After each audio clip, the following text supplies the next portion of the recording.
Le Soleil est une étoile parmi les milliards qui peuplent notre galaxie, la Voie lactée, qui elle-même est l'une des centaines de milliards de galaxies que nous connaissons à travers l'univers.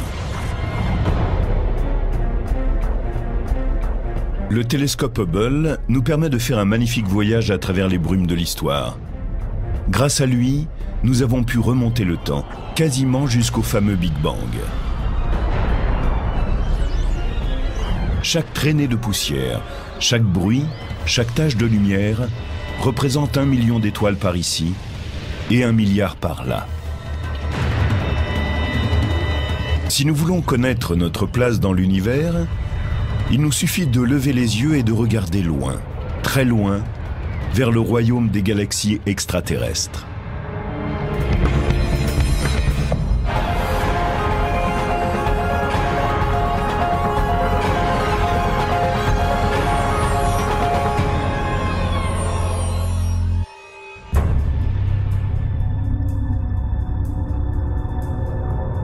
La nôtre est un monde de mouvement, d'expansion, de lumière et d'obscurité.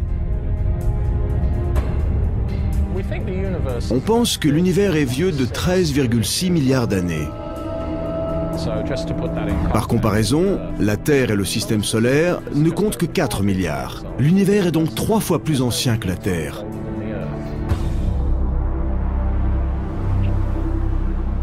Aux confins du vide interstellaire, les étoiles distantes les unes des autres sont rassemblées par la force de la gravitation, dont la poigne de fer s'exerce sur de grandes distances. Il y a des milliards d'années, ces étoiles se sont rapprochées pour former des galaxies.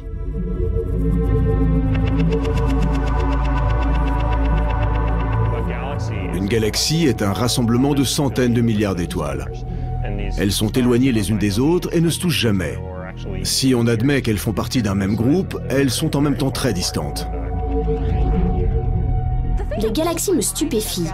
Ce sont des monstres. Elles sont incroyablement énormes. En admettant que le Soleil soit de la taille d'un point sur une page, le point du i par exemple, qu'il soit grand comme ça, notre galaxie, elle, serait de la taille des États-Unis. Elles sont gigantesques. Les astronomes ont toujours su que ce ruban d'étoiles et de poussière, qui semblait encercler le ciel au-dessus d'eux, avait quelque chose de remarquable. Voici notre galaxie, une traînée blanche appelée la Voie lactée. Ce ruban de lumière formé par le scintillement de centaines de milliers d'étoiles, invisible individuellement à l'œil nu, a été ainsi nommé par les Grecs. Ils trouvaient qu'il ressemblait à un fleuve de lait, alors ils l'ont appelé la Voie lactée. Il y a une centaine de milliards d'étoiles dans notre galaxie et des centaines de milliards de galaxies que nous pouvons observer dans l'univers. Autrement dit, il y a plus d'étoiles que de grains de sable sur les plages de notre planète.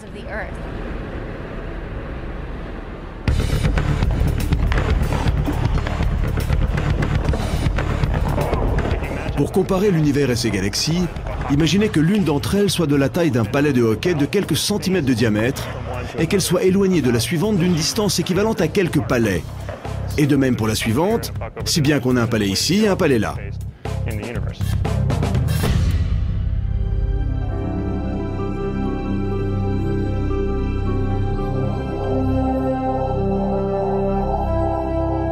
Les images du télescope Hubble nous montrent la grande variété des galaxies extraterrestres.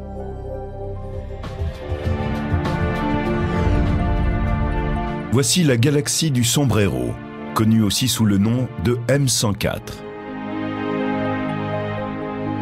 C'est l'un des objets les plus massifs d'un groupe gigantesque de galaxies. Sa masse équivaut à 800 milliards de fois celle du Soleil.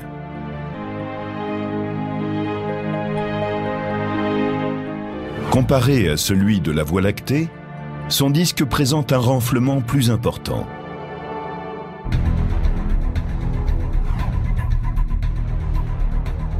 Cette image de la galaxie du Sombrero est un exemple parfait de ce que l'on obtient en combinant les possibilités de 3 des plus grands télescopes dont nous disposons à l'heure actuelle. L'observatoire spatial à rayons X Chandra a pris une image des rayons très puissants émis par la galaxie du Sombrero. Le télescope Hubble, lui, a pris une image optique de la lumière qui parcourt des années-lumière avant de parvenir à la Terre. Et le télescope spatial Spitzer a saisi une vue infrarouge qui montre la chaleur dégagée par la galaxie du sombrero. Assemblées, ces trois images nous donnent un aperçu étonnant et tout à fait inoubliable de cette formation située à 28 millions d'années-lumière. Voici M51, une galaxie spirale ou tourbillon dont les bras spiraux s'enroulent en vrille comme une barbe à papa. Le centre abrite une telle densité d'étoiles que quiconque vivrait sur une de ces planètes serait sous un ciel constamment brillant, nuit et jour.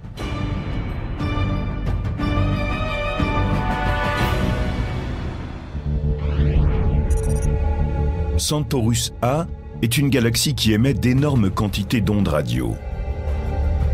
On peut la considérer comme une station radio interstellaire. Elle envoie en permanence un signal à travers l'univers, chaque jour et toute la journée.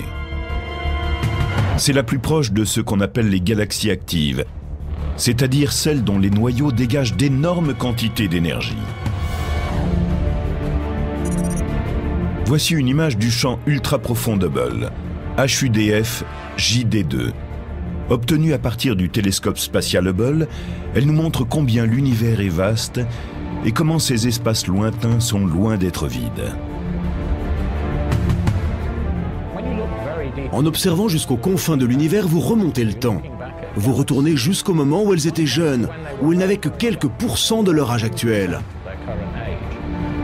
Le champ ultra-profond d'Hubble permet comme une percée dans le temps.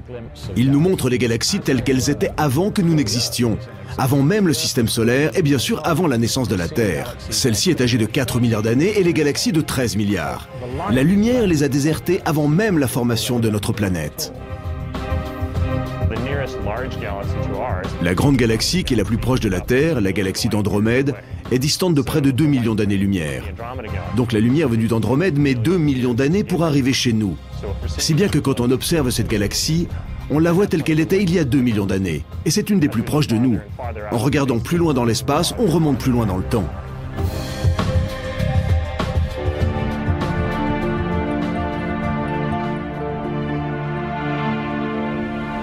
Pour mieux comprendre ce phénomène, nous allons visiter un des plus fabuleux paysages terrestres, le majestueux Grand Canyon.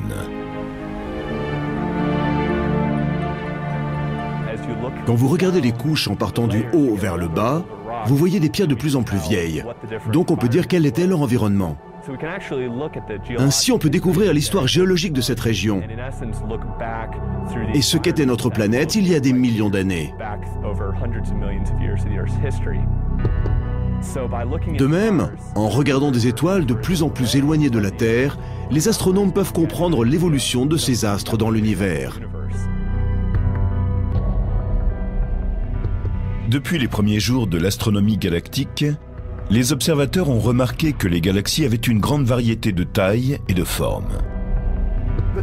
Les deux principaux types de galaxies sont les galaxies spirales, comme notre Voie lactée, qui possèdent des bras spiraux sur un disque fin, et les galaxies elliptiques, qui sont sphériques ou en ellipse et qui n'ont pas de bras.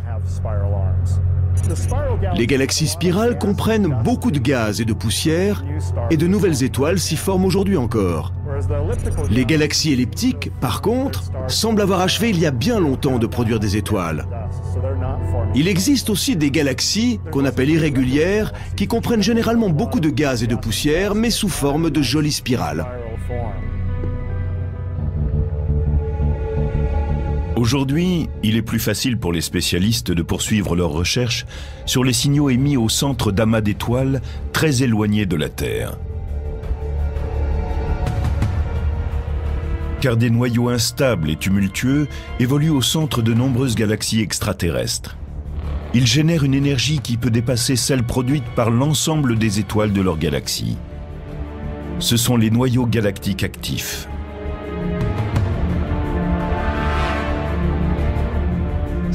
En observant certaines galaxies, on a trouvé en leur centre des systèmes très puissants qui produisent une quantité incroyable de lumière.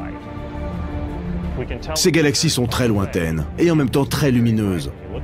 On peut donc en déduire qu'elles contiennent un élément terriblement puissant pour pouvoir décharger une telle énergie à chaque seconde.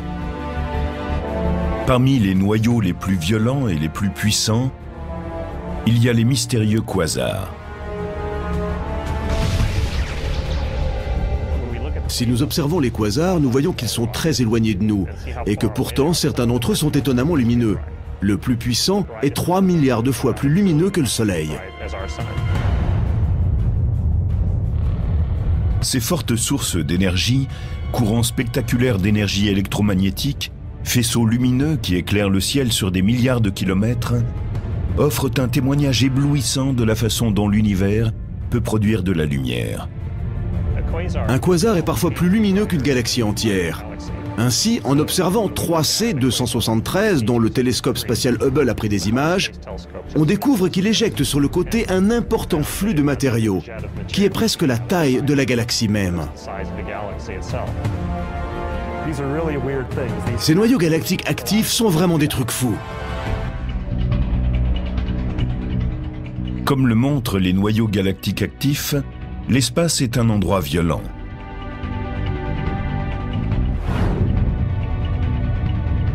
Et de temps en temps, une énorme collision se produit dans notre jardin.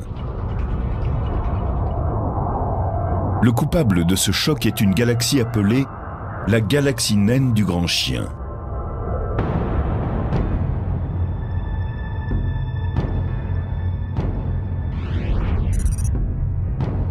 Comme le suggère leur nom, les galaxies naines sont très petites, ce qui les rend encore plus difficiles à détecter.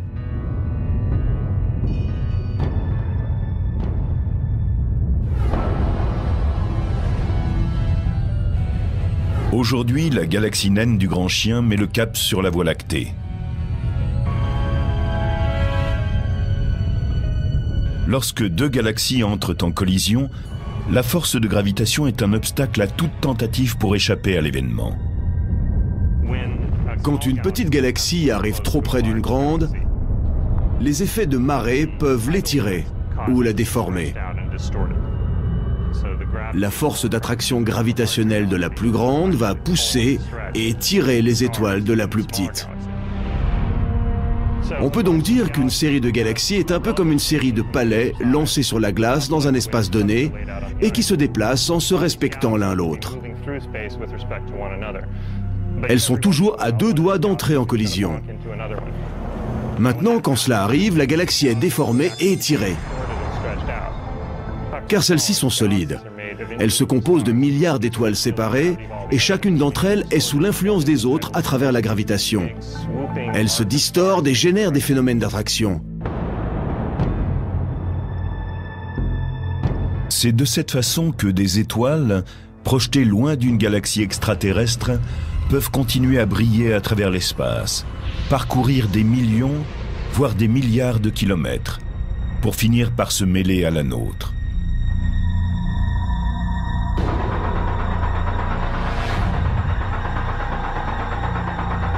Mais pourquoi ces étoiles avancent-elles ainsi, lentement, pour se rassembler? Comment la matière et la masse de l'univers ont-elles fusionné pour former ces structures spectaculaires? Pour trouver une réponse, nous devons remonter le temps, partir des millions et même des milliards d'années en arrière, pour atteindre enfin un lieu où la matière, l'espace et le temps sont compressés et compactés en un point infiniment petit. C'est une particularité de la gravitation qui ouvre des espaces infinis. C'est ce point qui a explosé lors du spectaculaire Big Bang.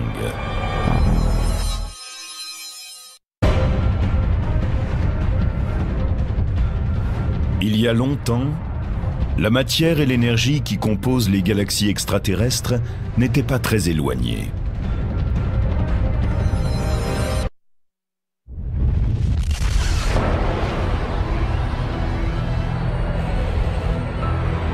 Tout ce qui est ensuite devenu une galaxie extraterrestre est issu d'un événement lié aux spécificités de la force gravitationnelle, que l'on connaît sous le nom de Big Bang.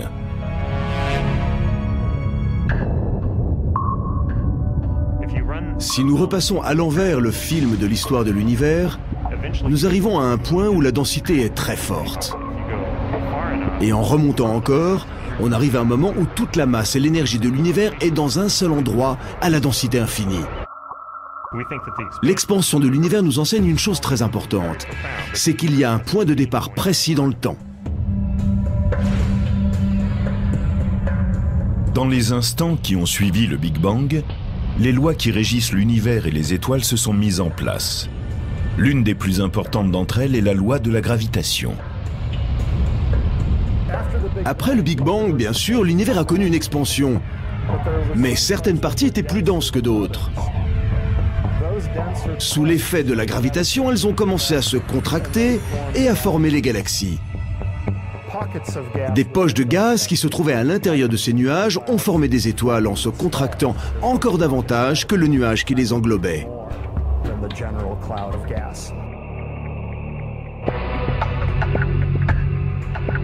Il a fallu des centaines de millions d'années pour que la première galaxie soit entièrement formée.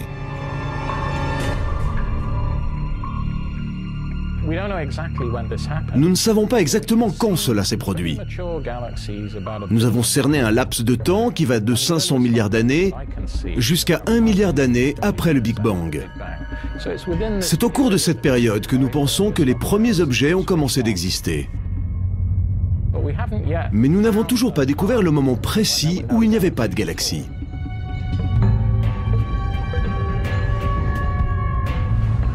Pour en apprendre davantage sur les galaxies extraterrestres, il faut d'abord résoudre les nombreux mystères qui entourent encore la place de la Voie lactée dans l'univers. Quand nous regardons notre galaxie, la difficulté est d'aller vers l'extérieur. Nous ne pouvons voir que ce qui est visible de l'intérieur. De plus, la poussière et les gaz obstruent notre champ de vision, si bien qu'à partir de notre position dans la Voie lactée, nous ne pouvons pas voir des points éloignés dans toutes les directions. Nous pensons que la Voie lactée est une galaxie spirale barrée. Le diamètre de son disque galactique est d'environ 100 000 années-lumière et il a un noyau épais de 3000 années-lumière. Mais dans l'univers, la plupart des galaxies sont plus modestes.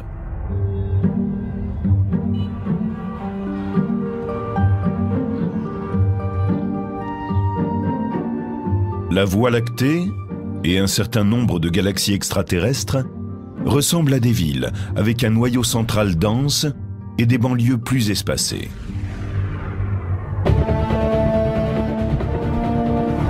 Dans le cas de galaxies spirales comme la Voie lactée, cela signifie que faire un voyage pour en visiter la périphérie est assez semblable à parcourir les rocades d'une agglomération. Les étoiles de notre galaxie tournent en orbite autour d'un centre. Nous sommes à 30 000 années-lumière de ce centre, et il nous faut près de 250 millions d'années pour tracer une orbite autour de la galaxie. Les étoiles suivent chacune leur orbite et se déplacent ainsi autour de la galaxie. Mais comment naissent ces magnifiques bras spiraux que nous voyons? Ils correspondent à une région où les étoiles de la galaxie sont un peu plus denses qu'ailleurs. Elles sont un peu plus ramassées. Certaines étoiles se déplacent à travers ces ondes de densité, certaines en sortent, mais l'onde de densité demeure et c'est le bras spiral. Pendant longtemps, on ne comprenait pas ce qui produisait les bras spiraux. Mais en fait, cela ressemble beaucoup aux embouteillages qui se forment sur une rocade. Un événement, une rencontre gravitationnelle survient qui ralentit une étoile. D'autres ralentissent par voie de conséquence et tout d'un coup, vous avez un embouteillage. Les galaxies semblent former naturellement ces ondes de densité en spirale.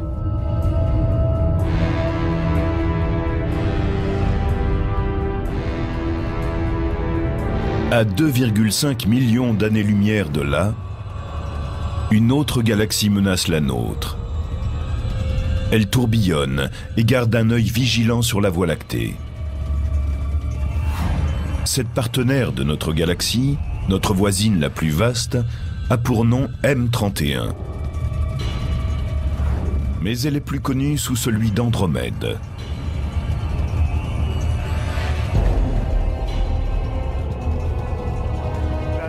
Andromède est de la même taille que la Voie lactée. Elle a un diamètre d'environ 100 000 années-lumière. C'est une galaxie spirale.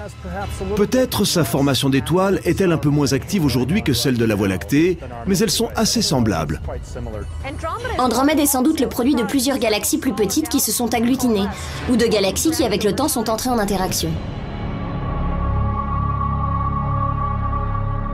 C'est une de ces galaxies plus petites qui pourrait être à l'origine du noyau double d'Andromède, composé de deux énormes amas d'étoiles que l'on a observés en son centre. De la Terre, nous avons, depuis des siècles, un œil sur notre voisine, riche de trillions d'étoiles. Des textes persans du Xe siècle mentionnent déjà ce petit nuage dans le ciel. Mais à l'époque, on ne disposait d'aucun moyen pour savoir qu'Andromède est une galaxie tout à fait indépendante, située à 2,5 millions d'années-lumière de la nôtre. Cela fait d'elle l'objet le plus lointain qui nous soit visible à l'œil nu.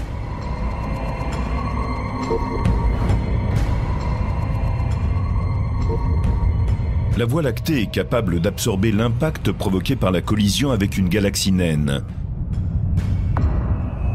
Un clash avec la galaxie d'Andromède semble inévitable. Mais il changerait à tout jamais le paysage galactique.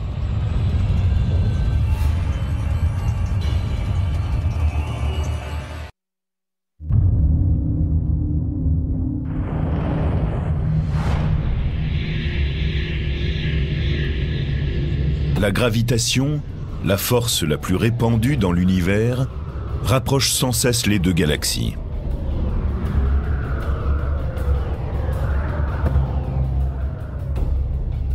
Dans un avenir lointain, ces deux titans entreront un jour en collision.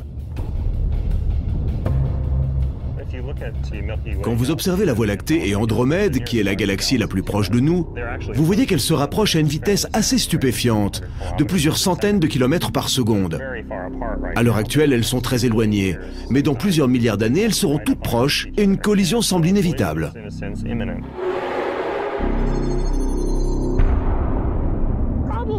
Il est peu probable qu'une étoile en frappe réellement une autre. Il y a tellement d'espace entre elles.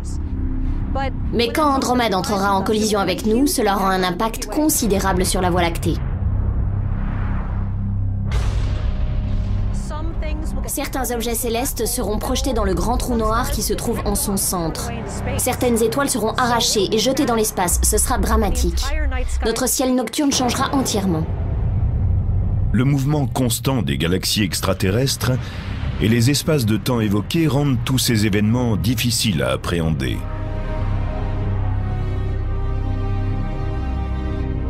Andromède est assez près de la Voie lactée pour que sa force d'attraction gravitationnelle rapproche les deux galaxies.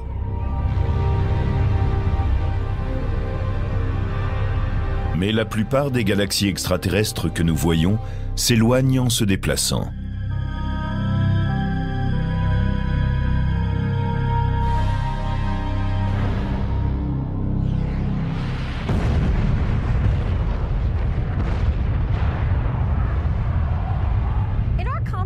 Pour utiliser une expérience connue, tout explose à partir du centre, comme dans une bombe. Maintenant, y a-t-il un centre qui soit vide dans l'univers? Sommes-nous sur une galaxie qui filerait comme un obus, loin du lieu de son explosion? Non. Et c'est cela qui est stupéfiant. Dans notre univers, l'espace même est en expansion. Chaque petit morceau d'espace, celui qui est là entre mes mains, est soumis à une pression interne qui le pousse à se dilater. C'est celle-ci qui a été détectée pour la première fois par l'astronome Edwin Hubble et qui est à l'origine d'une grande partie de l'astronomie moderne. L'univers se dilate avec le temps et l'espace lui-même se développe. Maintenant, prenons un exemple unidimensionnel comme celui-ci. Disons que nous avons là un univers dans lequel les balles de ping-pong placées le long de ce tuyau en caoutchouc sont les galaxies. Je peux étirer le tuyau et alors toutes les galaxies s'écartent les unes des autres. Vous voyez? En fait, si nous concentrons notre attention sur celle qui est la plus éloignée, nous voyons qu'elle se déplace plus vite que celles qui sont plus rapprochées. Parce qu'il y a plus d'espace entre elles. Il y a plus de tuyaux entre celles-ci et celles qui sont éloignées qu'entre celles-ci et ses voisines. Cela reflète bien ce que l'on observe avec Hubble. À un moment donné, les galaxies les plus distantes se déplacent plus vite que les galaxies voisines. Notons aussi qu'aucune galaxie ne peut se proclamer le centre de l'univers. Il est certain que du point de vue de celle-ci, les autres semblent toutes s'éloigner. Mais si je me mettais sur celle-là, je dirais de même que les autres galaxies se déplacent en s'écartant d'elle. Donc, quelle que soit la galaxie où vous êtes, vous voyez les autres s'éloigner de vous.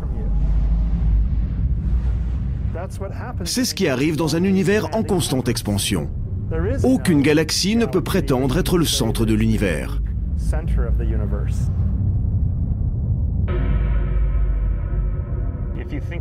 Autrefois, on pensait que la Terre était le centre de tout, qu'elle était le centre de l'univers et que les planètes et le Soleil tournaient autour d'elle. Chaque jour, les étoiles effectuaient un parcours autour de la Terre. Ensuite, on a découvert que le Soleil faisait partie des nombreuses étoiles et qu'il tournait dans l'univers. Mais la découverte d'Hubble nous a appris que non seulement notre planète était une planète parmi d'autres, que le Soleil était une étoile parmi les autres, mais aussi que notre galaxie était une galaxie parmi toutes celles qui existaient.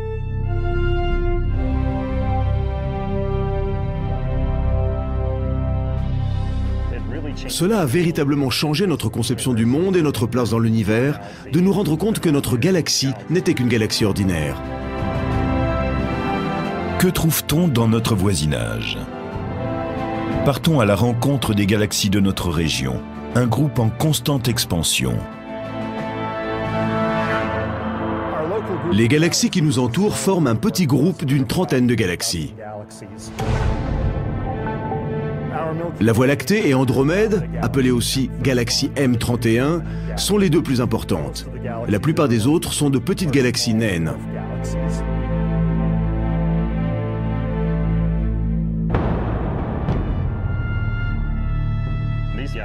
Chacune possède une collection de petites galaxies satellites qui se déplacent dans leur sillage ou tournent autour d'elles.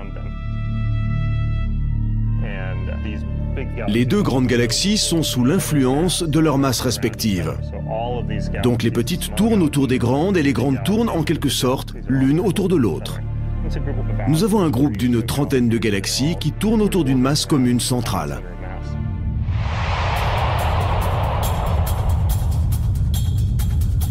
Les deux galaxies naines les plus connues de ce groupe sont appelées nuages de Magellan.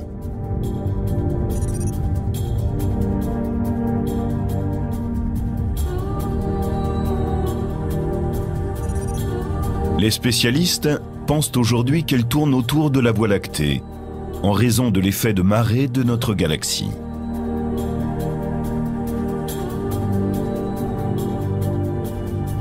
La gravitation est bien entendu à double sens. On pense aussi que la force gravitationnelle de ces nuages de Magellan aurait déformé certaines parties de notre disque galactique.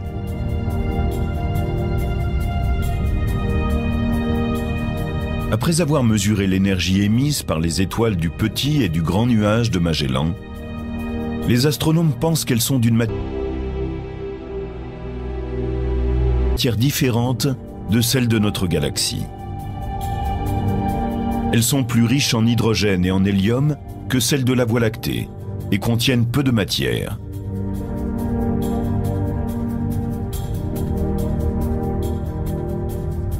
Les spécialistes pensent que cela prouve que les étoiles des nuages de Magellan sont plus récentes.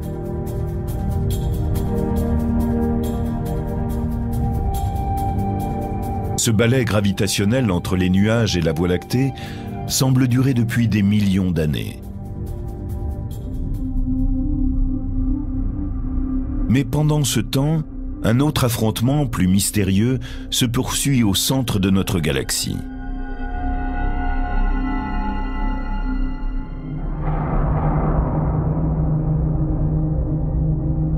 En allant vers son centre, une fois que vous avez traversé les poussières, les gaz et dépassé les étoiles les plus anciennes, vous trouvez quelque chose d'effrayant, un endroit où les lois de l'espace et du temps n'ont plus cours.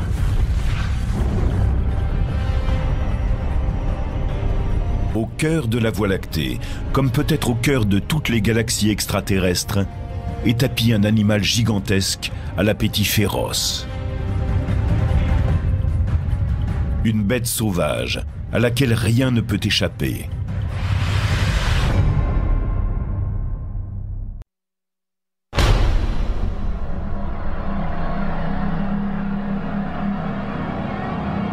Il existe là une région d'où rien n'est jamais revenu.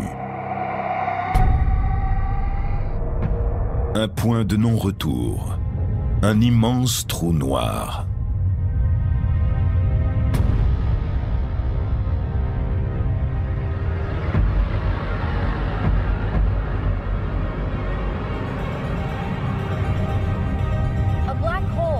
En astrophysique, un trou noir est un objet massif dont le champ gravitationnel est si intense qu'il empêche toute forme de matière ou de rayonnement de s'en échapper. Même la lumière n'a pas suffisamment d'énergie pour cela. Les trous noirs peuvent se former, soit lorsqu'une étoile massive explose à la fin de sa vie, le cœur de l'étoile s'effondre alors dans un trou noir.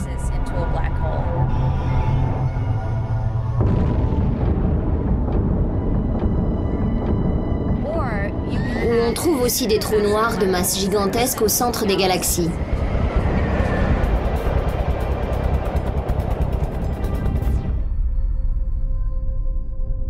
Quelle est leur masse? 3 à 4 millions de fois celle du Soleil.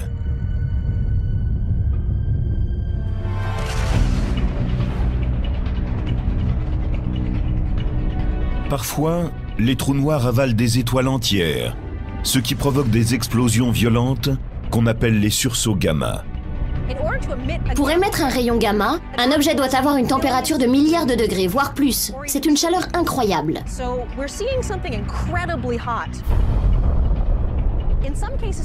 Dans certains cas, les galaxies en cause étaient à 10 milliards d'années-lumière. Mais le sursaut gamma a été tellement lumineux qu'en étant au bon endroit à ce moment-là, on aurait pu voir une lumière avec une paire de jumelles, les dernières lueurs des rayons gamma.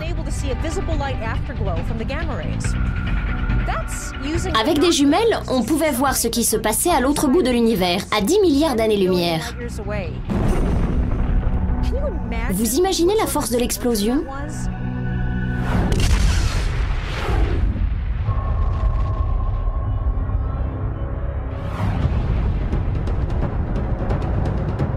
S'il y a un trou noir massif au centre de notre galaxie, des gouffres similaires se cachent-ils au centre de toutes les galaxies extraterrestres?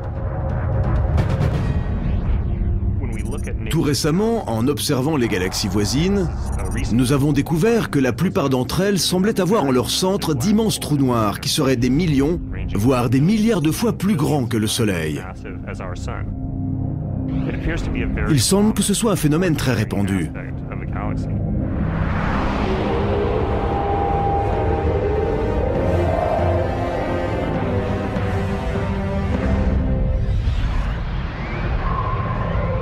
Les trous noirs avalent la matière. Mais moins de 1 à 1,5% de notre univers serait constitué de matière observable, telle que les étoiles, les planètes, les gaz et les poussières.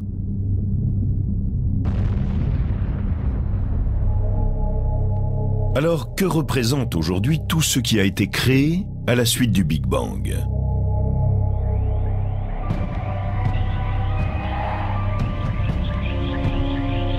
De quoi sont réellement constituées les galaxies extraterrestres? Les spécialistes soupçonnent l'existence d'une mystérieuse substance appelée matière noire ou matière sombre. La matière noire est quelque chose de fantastique. Nous savons que cela existe. Nous savons qu'elle influe sur les éléments par la gravitation. Une des meilleures preuves de son existence, c'est que les galaxies spirales tournoient plus vite qu'elles ne devraient le faire, à moins qu'une matière invisible ne les y aide.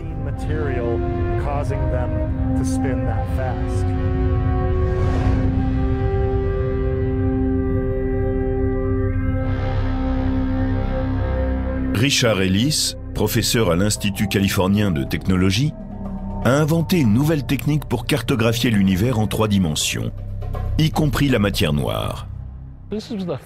C'est le premier indice que nous avons tiré de données dynamiques. Il semble qu'il y a une grande quantité de matière noire dans l'univers. Nous pouvons aussi la déceler à travers un phénomène remarquable qu'avait prévu Einstein et qui est maintenant largement utilisé en astronomie. C'est ce que nous appelons le mirage gravitationnel. La matière noire détourne la lumière, qui passe à travers elle comme au travers d'un verre courbé. Les éléments lumineux sont détournés par la matière. Donc, quand nous observons ce phénomène, nous pouvons en déduire une forte présence de matière noire. Nous n'avons pas besoin de voir directement la matière noire. Elle ne brille pas, elle ne disperse pas la lumière, mais nous pouvons déduire qu'elle est présente en voyant son effet sur les rayons qui la traversent. Ainsi, nous savons qu'elle est là. Et nous pouvons établir des cartes qui indiquent comment elle se répartit sans même la voir. Un autre avantage du mirage gravitationnel, c'est qu'il agit comme une lentille qui magnifie les choses. Si bien que lorsqu'on regarde à travers lui, les objets sont plus grands et plus lumineux qu'ils ne le seraient sans lui. Au fond, c'est comme un télescope naturel situé dans l'espace. La matière noire joue un rôle central dans la naissance et l'évolution des galaxies. Mais il y a une autre force noire qui est en partie responsable de leur croissance. Les galaxies filent loin de nous en raison de l'expansion constante de l'univers. Mais quelle force le pousse à se dilater ? Jusqu'à présent, les spécialistes peuvent seulement parler d'une mystérieuse énergie noire. Dans une certaine mesure, l'énergie noire est encore plus intrigante que la matière noire. L'énergie noire provoque une expansion de plus en plus rapide de l'univers au fur et à mesure que le temps passe. Cette expansion, amorcée dès la conception de l'univers, s'est accélérée durant ces derniers milliards d'années. Et cela à cause de l'énergie noire.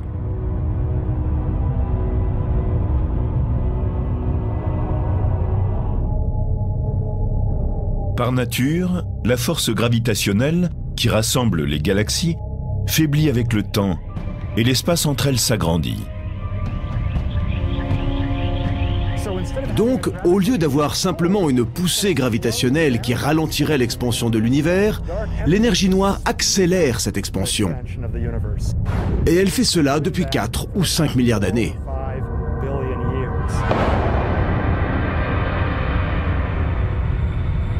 Dans quelques milliards d'années, le destin de l'univers et les conséquences de ces trous noirs, de la matière noire et de l'énergie noire sur l'humanité seront enfin évidentes.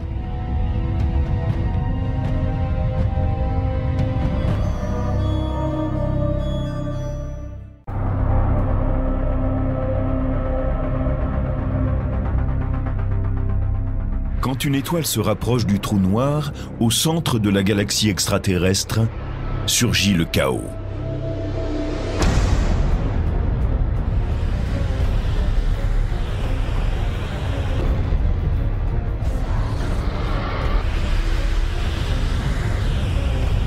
C'est une des découvertes de la mission spatiale Galex, qui a pour but de retracer l'évolution des galaxies.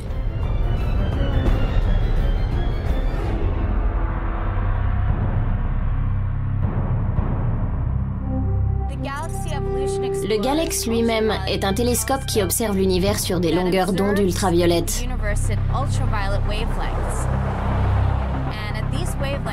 Il permet d'étudier les jeunes étoiles, ainsi que leur formation, en remontant jusqu'à la moitié de l'âge de l'univers, c'est-à-dire il y a des milliards d'années.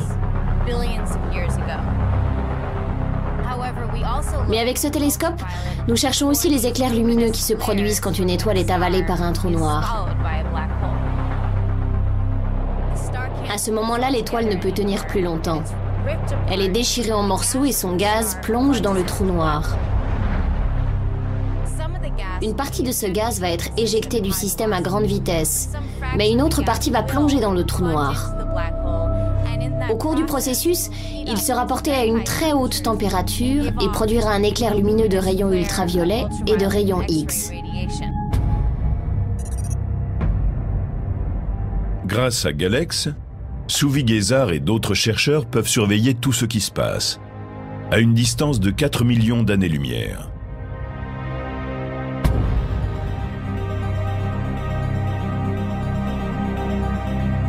Galex, Hubble et le télescope spatial Spitzer auront bientôt un nouveau voisin, conçu pour prendre des images de galaxies extraterrestres.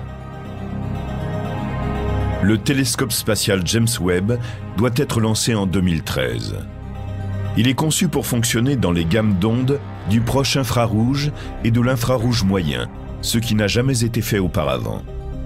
Ainsi, les chercheurs espèrent-ils voir le centre de la Voie lactée au travers des poussières et des étoiles qui leur bloquent la vue. Et ils auront une image plus complète non seulement de notre galaxie, mais de toutes les galaxies extraterrestres.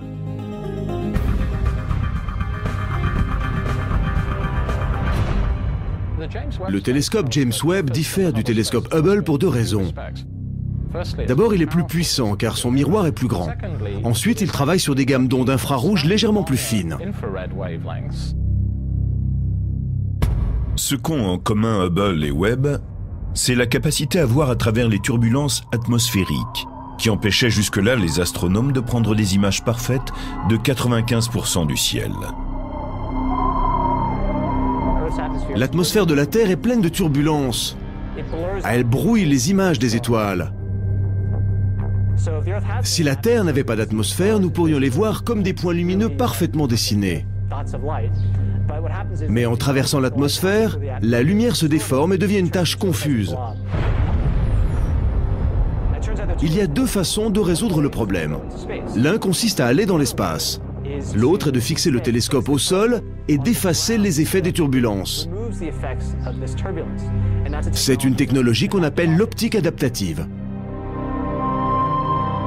Le système d'optique adaptative prend des images d'une galaxie grâce aux reflets lumineux renvoyés par un autre objet éclairé, comme une grande étoile proche.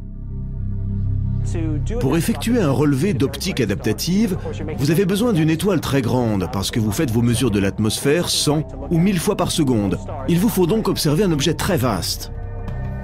Dans des lieux comme l'observatoire Keck à Hawaï, les systèmes d'optique adaptative utilisent un rayon laser pour créer la lumière nécessaire aux prises de vue. Vous pouvez le diriger vers n'importe quel point du ciel. Et au lieu de n'en voir qu'1%, vous en verrez quasiment la totalité. Et vous disposerez d'une très haute résolution d'image. Ainsi, grâce à l'optique adaptative, vous faites des images 10 à 20 fois plus précises à partir du sol. Ce n'est qu'un des outils conçus pour ramener sur Terre des données fantastiques sur les galaxies extraterrestres.